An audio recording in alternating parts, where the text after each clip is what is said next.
In Colorway 4, control transparency, blur and specularity on your parts, using the Effects control in the Textures tab to create a variety of masks for your product design.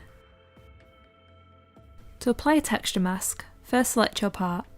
Select the texture you want to use as an effects mask in the Textures menu of the Materials and Textures tab, or apply a new texture. You can check out the video on graphics and decals to learn how to apply textures.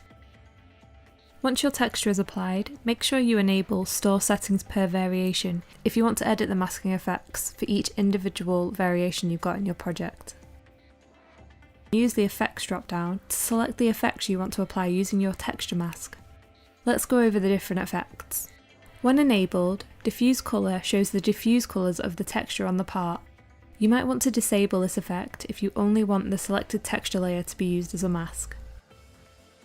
Blur Layer Mask contains the blur applied to the selected layer to the masked area.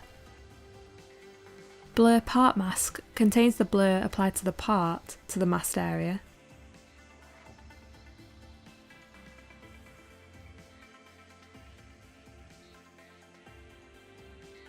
Specular Mask contains the specularity applied to the part using the glow and intensity sliders to the masked area.